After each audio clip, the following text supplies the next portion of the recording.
la primera comprobación de que estamos haciendo. ¿Sí? Sí, vamos a graficar la función.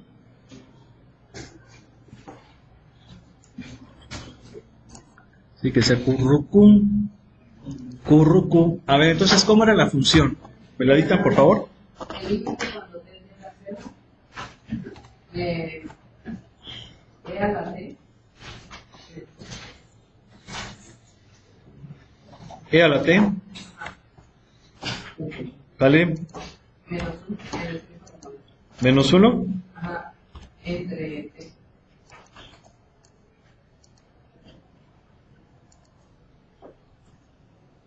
Entre t.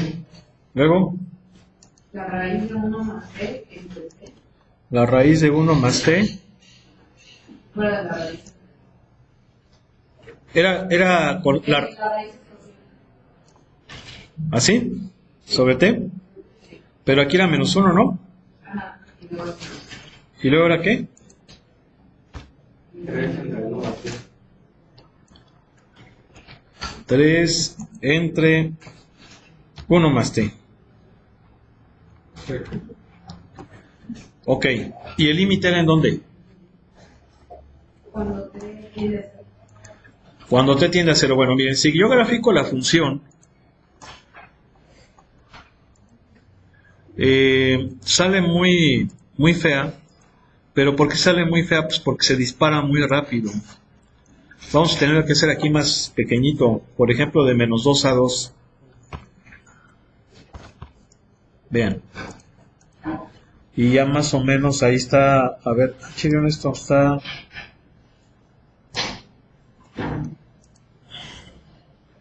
Miren.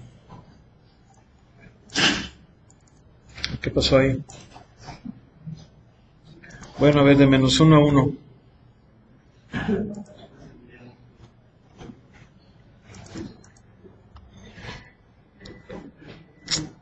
A ver, ¿qué está pasando? Nuevamente hipótesis de...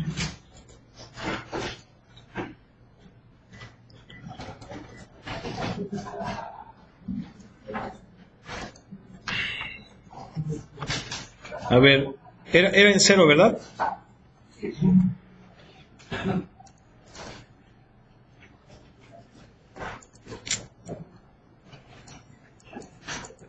A ver qué está pasando aquí.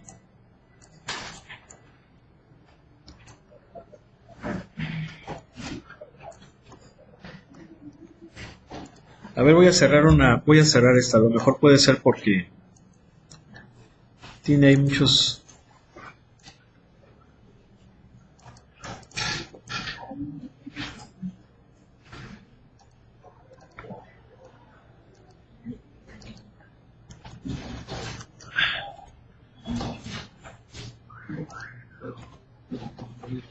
A ver, parlamento y proteger, todo está bien.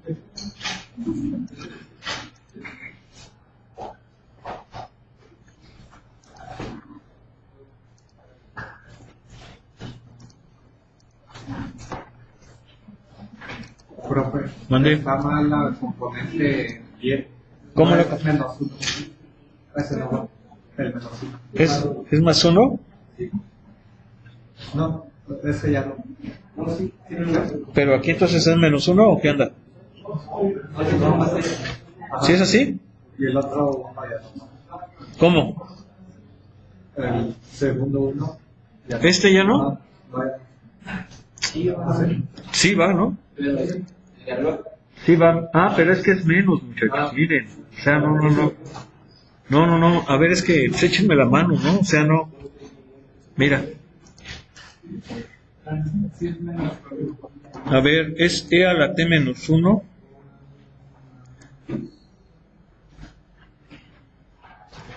Y luego no, bueno, a ver, no entiendo por qué este t la pone como azul y los otros no. Bueno, a ver. A ver, de menos 1 a 1, vamos a ver qué pasa ahí. Es que como que la gráfica...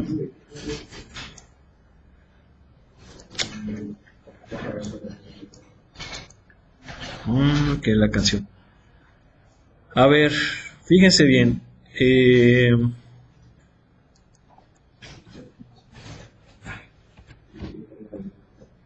A ver, de menos punto 5 a punto 5. Bueno, a 1. Creo que a ver si ya está. Sí, es que crece muy rápido. Entonces, miren, ahí está la parte de la función. Voy a hacerla más chiquita. ¿Sí? Bien. ¿Sí están de acuerdo? Sí. Es un arquito. De hecho, no, el ejercicio no nos pide que saquemos el dominio. Si nosotros sacamos el dominio, pues vamos a saber de dónde existe la función. ¿Sí están de acuerdo? Ok, pero me pide el límite en 0. Entonces me voy a acercar mucho a 0. ¿Sale? Ajá. Tanto por la derecha como por la izquierda, ¿verdad? ¿Sí o no? ¿Sí? A ver. Bien, aquí está. Es ese puntillo, ¿sí o no? Y si se fijan, ¿cuánto era el límite? 1, 1 y 3. Bien, aquí tenemos por lo menos el 3. Si se fijan que la altura es 3, ¿verdad? Y luego es 1. Sí, sí. Vean, 1 y luego es un medio. El 1 medio lo voy a ver aquí. ¿Sí se fijan? A ver, nada. Ahí está. ¿Sí están de acuerdo? Porque es punto 4 y 1 medio. Sí, bueno. Obviamente si aquí me acerco más, pues ya se va a ver un punto, ¿verdad? ¿Sí o no? Vamos a poner otros 2 ceros. Ahí está. Bien, ¿sí se ve el puntillo, no? ¿Sí se fijan que prácticamente es 3, 1 medio y 1, ¿verdad? ¿Sí o no? Lo podemos ver si el 1 si lo movemos. Nada más hay que moverlo aquí pues con cuidado para que no haya bronca. Sí, a veces hay que pelearse ahí con el mouse. Bueno, pues ahí está. Ok, bueno, pues vamos a ver ahora gráfica de funciones vectoriales. ¿Cómo graficamos? Aquí tenemos ejercicios que viene graficar funciones tanto en R2 como en R3. Yo creo que conviene que hagamos una de R3, ¿verdad? Está más emocionante el asunto. Esas que están ahí del 9 al 14 son en R3. Si a mí me preguntan cuál, yo recomiendo que cualquiera menos la 13. Y no es que le saquemos. No es que le saquemos, sino que no es muy práctico ese ejercicio. ¿Y por qué no es muy práctico? Si ustedes se fijan, la componente en X está cuadrada. En Y esté cuarta. Y en Z3 esté sexta. Se dispara rapidísimo. ¿Sí? O sea, por ejemplo, si yo le doy a T el valor de 2, ¿cuánto me va a dar? 4, 16. ¿Están de acuerdo? Va a ser 4, bueno, el vector va a ser en forma de tríada, componentes 4, 16 y ¿cuánto es 2 a la 6? ¿256? ¿O cuánto es?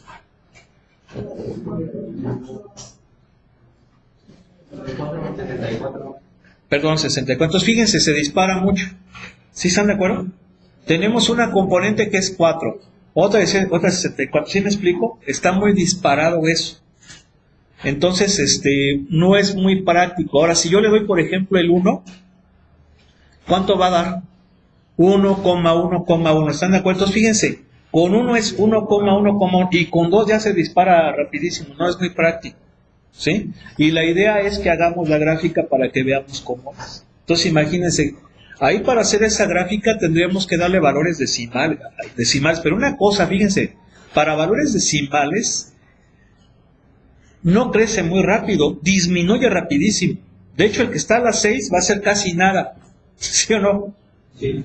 ¿Verdad? Entonces ahí como que uno pensaría, no, pues darle valores entre 0.5 y 1.5, una cosa de esas. Entonces es poco práctico. ¿Sí? De hecho, si quieren, ahorita hacemos la gráfica con el matemática para que vean cómo queda, no es muy práctico. Entonces, precisamente por eso, yo considero que es mejor cualquiera de los otros. Ahora, ¿cuál? Pues la que ustedes quieran. La que ustedes quieran. Incluso, yo diría que el 9 está más interesante que el 11. ¿Por qué? Porque en el 11 tenemos una componente que es constante. Y en la 9, las tres componentes son variables. Ahora, sí están relacionadas. Sí, sí están relacionadas. ¿Vale? Entonces, ¿cómo ven? Sí, bueno. ¿Sí? Ok, ahora, antes de que veamos esos ejercicios, sí es importante que les comentemos algo. Fíjense. Nosotros sabemos que las funciones, pues hemos visto funciones escalares y funciones vectoriales, son las que estamos viendo ahorita, ¿sí o no? ¿Sí? Bueno, entonces, esto es interesante, ¿por qué? Porque tanto las funciones escalares como las funciones vectoriales se pueden expresar en forma paramétrica. Se pueden expresar como una curva paramétrica. ¿Cómo es esto? Miren, vamos a suponer que yo tengo esta función. Sencillita. Esa es una función que cuadrática. Es una función cuadrática, gráficamente es una parábola. ¿Están de acuerdo? ¿Sí o no? ¿La puedo expresar en forma paramétrica? Sí. ¿Cómo le hago? Parametrizo una variable. Y de hecho aquí ya hemos hecho eso. Parametrizar. ¿A quién parametrizo? Pues a la variable que sea variable de la otra. O dicho de otra forma, la variable de la cual dependa la otra. ¿Para qué? Pues para que podamos parametrizar a esta. Acuérdense que un parámetro básicamente es una variable de la que van a depender las otras variables de la función. Ese es un parámetro. Entonces, ¿aquí a quién parametrizaría? A X. ¿Por qué T? Bueno, creo que eso ya lo platicamos. Los parámetros son variables. Son variables reales, o sea, pueden tomar cualquier número real, pero para identificar que son parámetros, lo conveniente es que sea una letra que está a 3/4 partes del alfabeto. R, S, T. Esas letras ya nos dicen que es un parámetro. De la misma manera que las últimas letras del alfabeto son para variables reales, las que están a la mitad para variables enteras. ¿Sí están de acuerdo? M, N son variables enteras. U, V, W, X, Y y Z son variables reales. ¿Sí? Hay un orden de la matemática, ¿sí o no? En el lenguaje matemático. Entonces parametrizamos a X. Y por lo tanto, ¿y cuánto va a ser? Y va a ser 3t cuadrado. ¿Sí están de acuerdo? ¿Sí o no? Sí. Entonces, ¿esto y esto es lo mismo? Sí, es lo mismo. Esta es la parábola en forma paramétrica y esta es la parábola en forma pues algebraica como la hemos manejado siempre. ¿Quieren verlo o no? Sí. Te vienes acá en matemática. Aquí vamos a graficar una curva paramétrica. Nada más que no va a ser parametric plot 3D, va a ser parametric plot. Cuando le ponemos nada más parametric plot, ya estamos diciendo que es en R2. Cuando le ponemos 3D, es en R3. Entonces, vean, aquí dijimos que es XT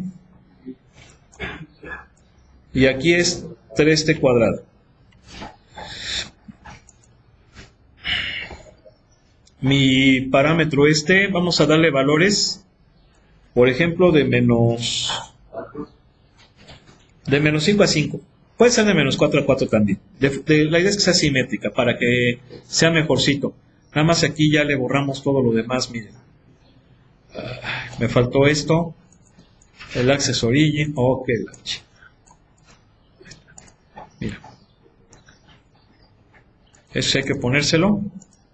Nada más que es R2. ¿Sí estamos? ¿Sí o no? Bien. Esa es en forma paramétrica y en forma algebraica pues es con plot, nada más. Plot es esta. ¿Quién es la función? Pues la función es 3x cuadrada. ¿Sí? Aquí se supone que es y igual 3x cuadrada, la variable es x, le vamos a dar valores de menos 5 a 5 y vamos a ponerle aquí esto para que se vea bonito, ¿verdad? Todo esto.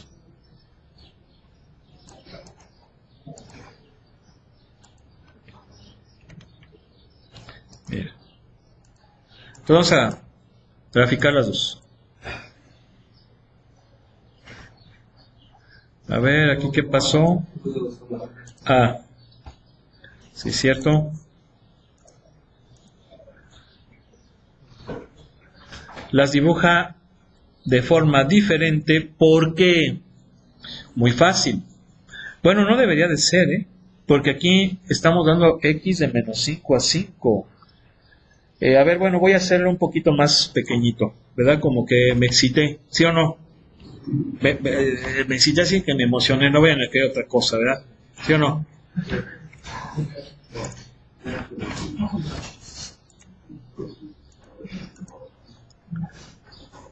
Fíjense, aparentemente son diferentes, pero sí están de acuerdo que es la misma, ¿verdad? Vean, ¿sí están de acuerdo? Nada más que una como que la abre más y... ¿Por qué? Pues porque hace muy pequeñita la escala en X. ¿Sí están de acuerdo? Pero es la misma. ¿Sí están de acuerdo? ¿Sí? O sea, por ejemplo, si X vale 3, ¿cuánto va a valer la función 24? ¿Sí están de acuerdo? Mira. 24 por aquí. Vamos a ponerle el grid para que lo vean. Para que lo vean mejor. El grid es... A ver. Grid. Aquí sí podemos ponérselo. Pero la primera es mayúscula. Grid.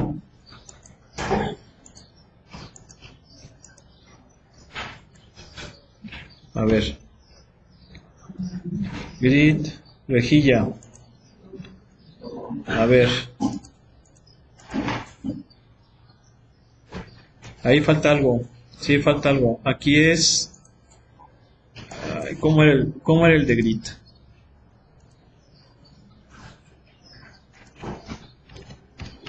Creo que es automático. Se le pone el automático. Oh, que la fregó. Espérenme. A ver, está aquí en el de sus compañeros de... Aquí está. Grid lines.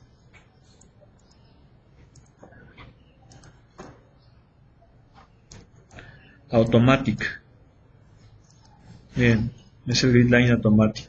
Nada más que me faltó lines. Ahí va. Miren. Ah, que la chingo. ¿Cómo lo ven? A ver, ¿dónde está? Ah, es que me debí de haber puesto acá para que hiciera las dos. Ah, no. No. A ver. ¿Qué está pasando? What's happened?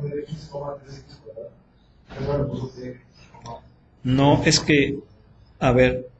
Espérame. Ah, es que aquí falta. Es aquí. Es aquí. Y este... Que se vaya a la fregada. ¿Sí o no? A ver, vamos a ver. ¿Por qué no lo hizo?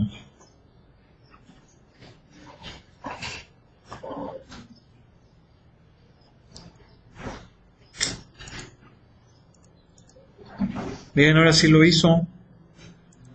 Creo que ya. Ahora sí. Bueno, ahí está. Fíjense, con 3 vale. ¿Cuánto es con 3? Es que es 9 por... Ah, es 27, no 24. ¿Sí están de acuerdo? Miren, 27, ¿sale? ¿Sí? Y acá, si X vale 3, ¿cuánto me da? También 27. Y también con menos 3, o sea, con más menos 3 da 27. Y esa también acá. Es la misma parábola. Nada más que está en una comprimida la escala. ¿Sí están de acuerdo? Entonces, fíjense. Ahí estamos viendo una función escalar que la estamos expresando en forma paramétrica. ¿Sale? Y así podemos hacerla con todas las demás. Sin embargo, hay algo interesante con las trigonométricas, sobre todo con las trigonométricas, pero con las salud, con la circunferencia y con la elipse. ¿Sí están de acuerdo que esta es una cónica, verdad? ¿Se acuerdan de su clase de geometría? Las cónicas. Esas curvas cuadráticas. Fíjense cómo está todo bien padre, así como que bien enlazado. A ver, este rollo de las cónicas, ¿quién las descubre? O bueno, no que las descubran, porque de hecho pues, las descubrieron mucho antes que él, muchísimos años antes que él. Pero ¿quién profundizó en ellas? Fue un matemático griego que se llamaba Apolonio de Pérgamo. ¿Sí? De hecho, él escribió un tratado que se llamaba Cónicas. ¿Y por qué se llamaban cónicas? Bueno, pues porque eran curvas que se obtenían a partir de cortes que se hacían en los conos. ¿Sí? Si tú tienes un cono y lo cortas con un plano perpendicular al eje del cono, lo que vas a formar o lo que vas a obtener es una circunferencia. ¿Sí? Si lo haces ahora con un plano pero que sea inclinado con respecto al eje, lo que se va a obtener creo que es la elipse. No recuerdo bien, pero creo que es la elipse. ¿Sí? La intersección del plano con el cono va a ser la elipse. Si ahora prolongas el cono, es decir, de esta forma, y ahora lo cortas con un plano paralelo al eje del cono, se forman las hipérbolas. Lo que obtienes son las hipérbolas. ¿Sí? Entonces tenemos hipérbolas, elipse, circunferencia y me falta la parábola. La parábola se obtiene cuando cortas el cono, pero con un plano que está, creo que menos inclinado. A ver, ya no pinta. Se ve. Creo que tampoco va a pintar. Ah, sí. Por ejemplo, con un plano así, lo que se va a formar es la parábola. ¿Sí? ¿Sale? Entonces, este cuate fue el que investigó mucho sobre las cónicas. Y ahí quedó.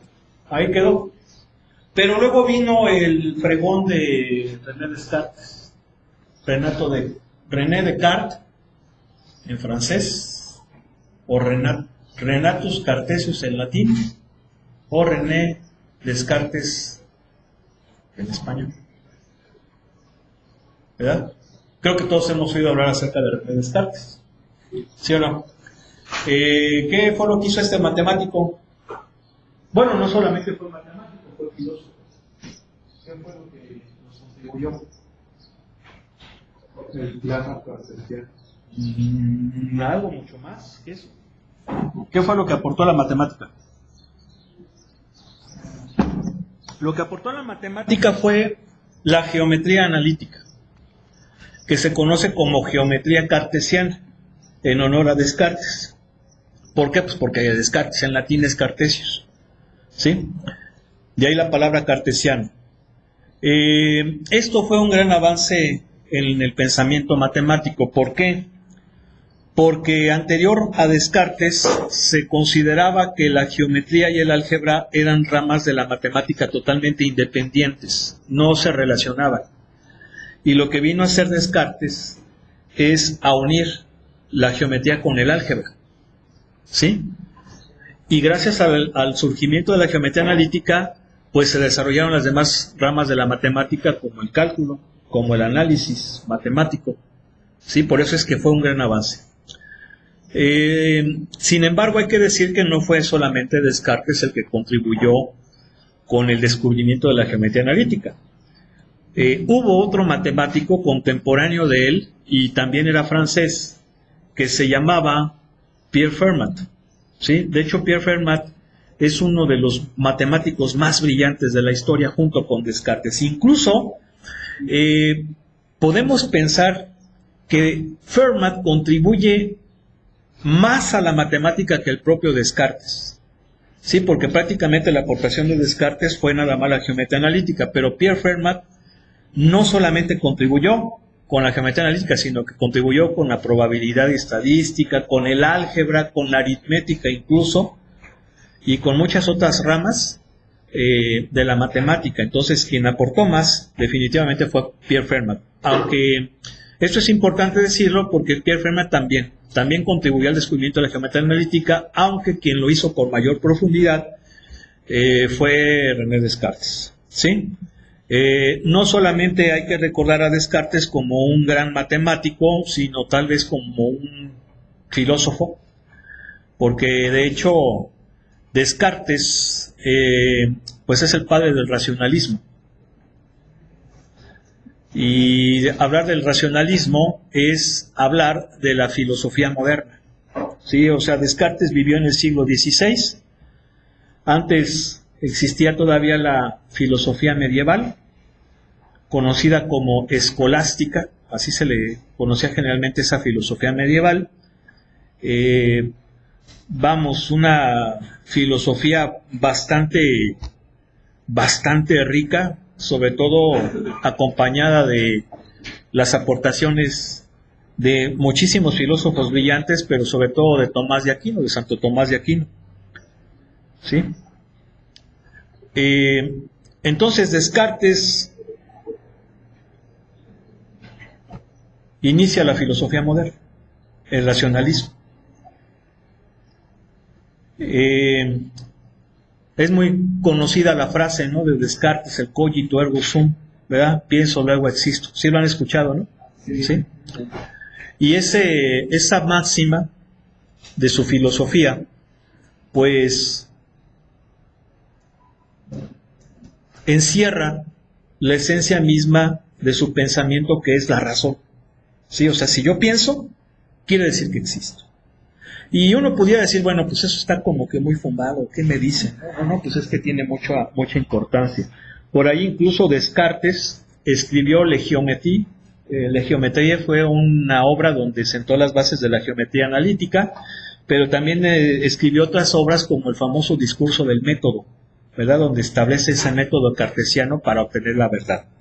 Y eso es la filosofía, obtener la verdad. Por eso es que las últimas corrientes de la filosofía, llámese existencialismo, nihilismo, marxismo y todas esas babosadas, pues en cierto modo no sirven, pues porque no reflejan la realidad, no reflejan la verdad. Pero bueno, aquí lo importante es también comentar que Descartes, su pensamiento lo basa en la matemática. Sí, o sea, él decía, no, pues hay que poner el pensamiento debe de tener un rigor matemático, y esa fue la forma que le puso allá el Discurso del Método, ¿no? Había 4 reglas, si mal no recuerdo, que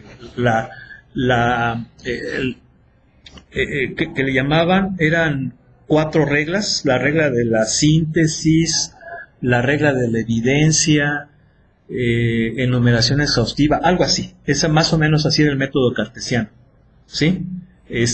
Hay que decir que también, pues su filosofía pues estuvo también llena de muchas deficiencias, ¿no? Porque si ustedes estudian las corrientes filosóficas que ha habido a lo largo de la historia, se van a dar cuenta que ninguna de ellas es perfecta.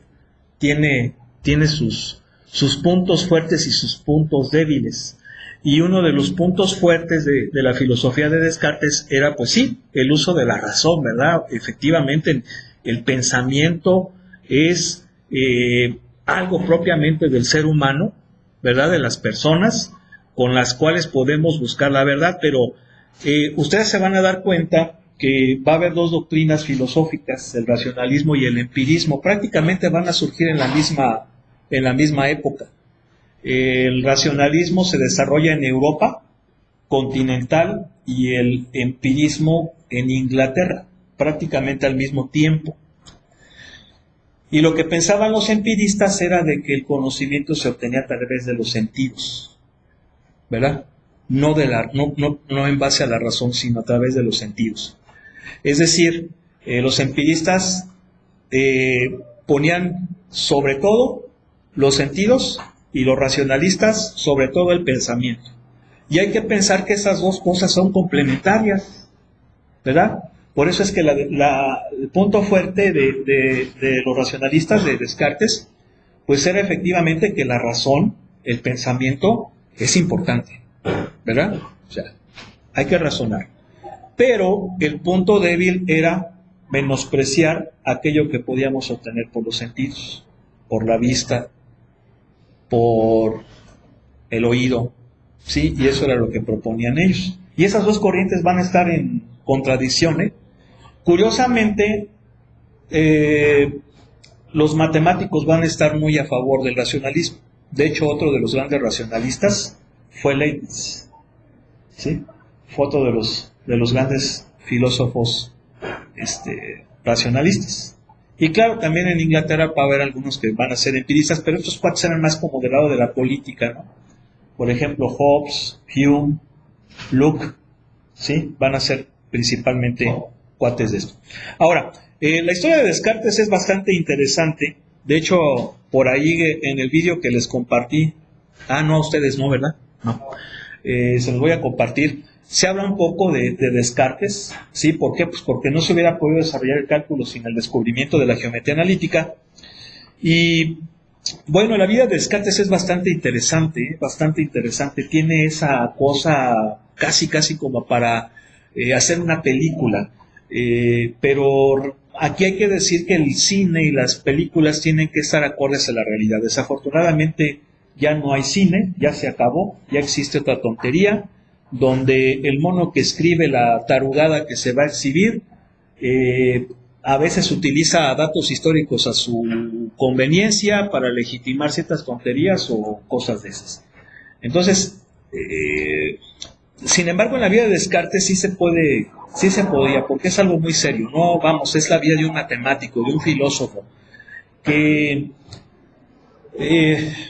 pues incluso está ligada con, no sé si se los platiqué, si se los dije, está ligada, por ahí yo vi un libro donde está muy ligado con México, curiosamente. ¿Por qué ligado con México? Porque, fíjense bien, Descartes era muy enfermizo. Sí, o sea, él se educó con los jesuitas. Yo no sé si sepan quiénes son los jesuitas. Los jesuitas es bueno, pues ya no sé si decir si es o era, ¿verdad? Yo dije, es muy complicado ya en la actualidad decir si es o era. Pero bueno, vamos a decir que es una congregación religiosa de curas católicos fundados por Ignacio de Loyola en el siglo XVI, encargada principalmente de la ciencia y de la educación. Sí, es una congregación muy importante. Aquí en Querétaro, aquí en México hubo muchos jesuitas, se encargaron de la educación durante la colonia. Sí conocen todo la Prepa Centro, ¿no? Sí, la Prepa Centro, perdón, la UAC, pero el Campus Centro, o la Exprepa Centro, pero ahí ya está ahorita la Facultad de Filosofía y está la Facultad de Ciencias Políticas, creo, Sociología, creo, ahí está también. Sí lo ubican, ¿no? Bueno, ese era un colegio jesuita en la época de la colonia, ¿sí? Ese era un colegio jesuita, de lo mejor. Eran muy ilustrados, los jesuitas han sido científicos,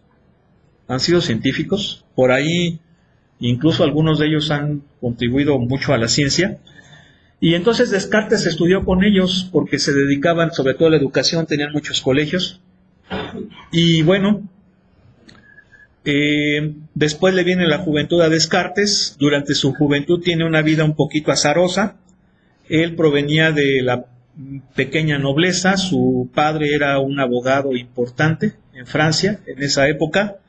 Y digo que tenía una vida medio turbulenta porque después se dedica a ser soldado, casi mercenario. De hecho creo que es un mercenario, un soldado a sueldo, un soldado que peleaba con un rey o con otro y a veces le era leal a un rey al cual anteriormente era su enemigo, ¿sí? Era un mercenario, pero era muy enfermizo y precisamente como era muy enfermizo pues prácticamente no estuvo en el frente de batalla. Estaba en los campamentos. Esto le permitió reflexionar mucho. Ahí es donde descubre la geometría analítica, donde pone las bases del racionalismo. Y bueno, se acaba las guerras. Sobre todo él vivió durante las guerras de los 100 años, creo que así se llamaba, o la guerra de los 3 años, ¿sí? Fueron guerras, no recuerdo si fue la guerra de los 100 años o de los 3 años, no recuerdo, pero fue en 1500 y tanto, en el siglo XVI. Entonces, pues bueno, empieza a tener una fama bastante interesante Descartes, empieza a ser reconocido como filósofo, como matemático, y lo que sucede es que una de las reinas de Europa en ese momento sabe de él y le manda a llamar porque recuerden que los reyes solían juntar a los artistas, a los científicos, a los pensadores más importantes de la época, ¿no? Como que para darle cierto peso a su corte, ¿no? Y esta reina fue la reina Cristina de Suecia, ¿sí? Pero aquí hay una cosa bastante interesante. ¿Por qué la reina Cristina de Suecia? Y se dice, bueno, no se dice. Lo cierto es que Suecia, en ese entonces, era un país protestante. Pero Cristina se da cuenta que sus antepasados, pues no eran protestantes, porque Suecia se hace un país protestante unos cuantos años antes, cuando está la Reforma. Y descubre que uno de sus ancestros fue un personaje muy importante, casi como heroico, y este personaje fue un fraile que se llamaba Jacobo Daciano. Jacobo Daciano fue un fraile que fue hijo de reyes, de los reyes de las casas de Europa del Norte, los reyes de Dinamarca, de Suecia, que pues prácticamente era la misma casa real a la cual pertenecía Cristina, y Jacobo Daciano se vino aquí a México. De hecho, yo no sé si ustedes sepan, si hayan escuchado hablar de Vasco de Quiroga.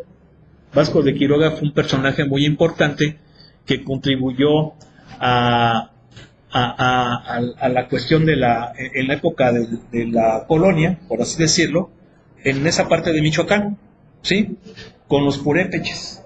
Incluso Vasco de Quiroga, que fue un humanista, utilizó algo que es la famosa utopía. No sé si han escuchado hablar de la utopía, que es una obra de Tomás More, donde en la utopía Tomás More habla de una sociedad perfecta, ¿sí? Una sociedad perfecta donde todos contribuyen con su trabajo para el engrandecimiento de la sociedad, nadie tiene más que los demás y todos son felices. Básicamente esa es la famosa utopía, ¿no? De hecho, utopía significa que es irrealizable. ¿Por qué irrealizable? Porque desafortunadamente el ser humano pues, es imperfecto y siempre va a haber quienes estén arriba que otros. Eso hay que pues decirlo, ¿no? Pero esas cosas las puso Vasco de Quiroga en Michoacán y funcionó muy bien. De hecho, todavía hasta la época sigue existiendo eso que hizo Vasco de Quiroga. Por eso, si ustedes van a Santa Clara del Cobre, se van a dar cuenta que ellos trabajan el cobre. Si se van a Sinsunzán, ahí trabajan la madera. Si se van a Paracho, ahí trabajan los instrumentos musicales. Cada pueblo de esa época tenía un oficio, ¿sí? Y son varios, ¿eh? Son varios. Y todavía van a escuchar hablar de Vasco de Quiroga si se echa una vuelta por allá. Bueno, pero regresando a esto. Entonces Cristina se empieza a interesar por esa obra de ese heroico fraile llamado Jacobo Daciano, porque estuvo con Vasco de Quiroga. Y entonces dice, bueno, pues yo quiero regresar, ¿no? Yo quiero regresar a ser católica, porque pues, ustedes saben que los frailes pues, son católicos. Y hay que decirlo, Descartes era un personaje muy católico, ¿sí? O sea, él incluso lo decía, ¿no? Entonces por eso lo manda a llamar, ¿para qué? Pues para conocer, ¿no? Cómo está el rollo, todas esas cosas. Y nomás aguantó 2 meses Descartes en Suecia. ¿Por qué aguantó? ¿Por qué nada más 2 meses? Hay 2 teorías. Una, que como era muy enfermizo, el frío lo acabó. Y hay otra, que murió envenenado. Y murió envenenado porque no podían permitir que la reina se hiciera católica. Y veían que Descartes pues iba a convertirse. Sí, entonces son dos teorías, pero relacionadas con un personaje que estuvo aquí en México. No recuerdo yo en qué libro vi eso, incluso sería muy interesante porque aquí podría ser hasta un tema así como de doctorado, ¿no? Así como investigar y todas esas cosas. Y ya para finalizar, ¿qué pasa con Cristina? Bueno, pues Cristina se muere Descartes y Cristina dice, bueno, pues dejo la corona, abdico y se fue a Roma y vivió creo que en un convento o en un monasterio, no sé, así más o menos tuvo el asunto. Sí, se convirtió. ¿Sí? Está chidilla la historia, ¿no? Pero eso fue algo de Descartes. Bueno, ya se acabó. Nos vemos mañana. Perdón. Que pasen buena tarde.